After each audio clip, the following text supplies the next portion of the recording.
I want to believe that the hearings at the Supreme Court is going to be more interesting than what we had, on the 6th, of September. The judgment that favored and affirmed the election of President Bola Ahmed Tinubu. And of course, we look forward, even as the petitioners have, gone ahead to the Supreme Court, that, okay, we're okay, but then we have to move on to still see what the Supreme Court will have to say on this particular matter. Well, so because things are becoming more interesting as some other documents are getting out, the FBI is to release documents on Tinubu's forfeiture case in October. Well, this is serious matters here at ONF TV. Please do drop your comment, make them simple and simple. Well, the record is expected to clear questions about when the president of Nigeria first entered the US, under which name he entered, and his encounter with law enforcement ever since. Well, the United States Federal Bureau of Investigation will start turning over approximately 2,500 documents relating to President Bola Tinubu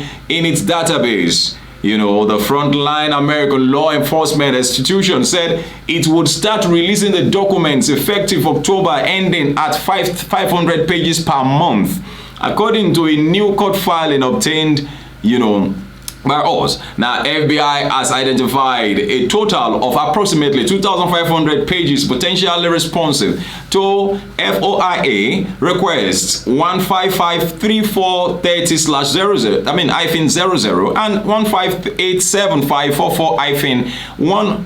000, I beg your pardon. Now, the U.S. body said it is status, reports docketed on September 11 at the United States District Court for the District of Columbia in Washington, D.C. FBI plans a processing schedule of 500 pages per month, with an initial release anticipated by the end of October 2023. Well, the unexpected move followed FBI's initial reluctance to turn over the documents in line with a Freedom of Information request first filed in 2022. Aaron Greenspan, who runs Plainsight, a website that pushes anti-corruption and transparency in public services, filed the request in collaboration with journalist David Unday. Now, the Gazette, credit to the Gazette, had monitored the application for months and offered suggestions to help ensure its successes. After initial excuses by the FBI. Well, the disclosure of this particular one is expected to clarify outstanding questions about Mr. Tinubu's when Mr. Tinubu entered the US, under which name he entered, and all activities he has been involved in ever since. Mr. Tinubu spent decades in the United States, appearing to have first moved there in the 1970s. More details about his forfeiture of $460,000 over drug dealings in Chicago the 1990s are also expected to be among the records to be released. Now, the Nigerian president's background has remained a mystery for most citizens, as questions about his real parents and childhood education have not been answered. And he continues to be our president anyway.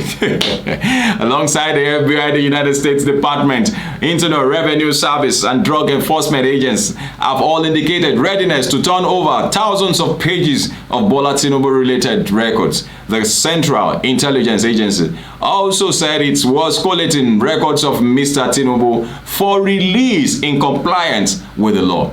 My question at this point is, will President Bola Ahmed Tinubu be able to scale this through? This is serious matters. Please do share our videos with others. Drop your comment. Let's know what your opinions are on this particular one. Will President Bola Ahmed Tinubu be able to escape this? He escaped the appeal they caught the Presidential Election Petition Tribunal. Will he be able to escape with all these documents coming out? Well, if he's sure of what he has said, that is what's going to be in the document, there's no reason to be afraid. But then, what's your opinion? Let's see how things pan out. This is still Serious Matters here at ONF TV. I appreciate you. Bye-bye.